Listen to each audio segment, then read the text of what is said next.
तहताईत देव यामी सेवक हम स्वामी से नाहो हो ताते और निबाहु या विलास नगर सब काहू कई कई सुता हृदय दिदाहो। नगर में तो बहुत हलचल है, सभी लोग बहुत खुशी हैं कि राम जो है राजा होंगे, लेकिन कई कई के सुता हृदय दिदाहो। कई कई सुता कहा गया कि महाराज राम तो जानते हैं कि हमको क्या करना है और कैसे बात हो रहा। राम जी सोच रहे हैं और कई कई सोता उधर भरत को भी हृदय में कंपन हो रहा है तो वहां कई कई नरेश में, लेकिन वो सोचते हैं कई कई सोता हृदय दिदाहो। वो सोचते हैं कुछ हसगुन होने वाला है, हमारे हृदय में कुछ कंपन होता है।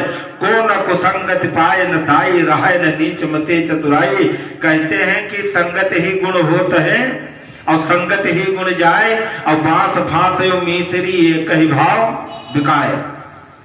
कहते संगत, अगर गलत संगत कर लोगे तो गलत के साथ में तुम्हारा जो है आचरण हो जाएगा, गलत के भाव तुम भी बिकने लगोगे। कहते बांस फांस मिसरी, बांस की क्या कीमत है? कुछ भी नहीं कीमत है। 100 रुपए का गांव में तो 100 रुपए का बांस मिलता है, लेकिन उसी 100 रुपए के बांस को अगर मिसरी में लगा दिया जाता है, एक धागे को अगर मिस्री में लगा दिया जाता है, मिस्री के साथ उसको पिरो दिया जाता है, तो भी वो धागा भी, वो बांस की लकड़ी भी उसी रेट में बिकती है। क्यों?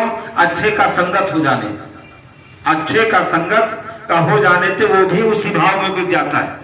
तो संगत ही गुण होता है और संगत ही गुण जाए और बांस फांस और मिस्री एक ही भाव बिकाए। क्योंकि इसलिए कहा गया कि जैसे आपको संगत, एक संगत खराब कर देती है। एक आदमी अगर समाज में गड़बड़ हो जाए तो पूरे समाज को बिगाड़ने की कोशिश कर देता। एक मंथरा खराब थी, पूरा राजपाट उलटने वाली। तो उसने कहा कि नीचे रहा न नीच मते चतुराई। सांझ समय सानंद निप गयो के कई गे और गवन निठुरता निकट के जनधर दे सने। जब शाम का समय हुआ तो महाराज दशरथ जब अपने भवन में प्रवेश किए, तो जब घर में गई, राजभवन में प्रवेश किए, तो पता लगा कि कई यहाँ अपने स्थान पर नहीं, वो कोप भवन में चली गई है। जब सुना कि कोप भवन में गए तो महाराज दशरथ तुरंत गए कि कोप भवन में क्यों गई, इसको क्या कारण हुआ। उसके क्रोध का कारण जानने के लिए महाराज दशरथ जो है कोप भवन में गई।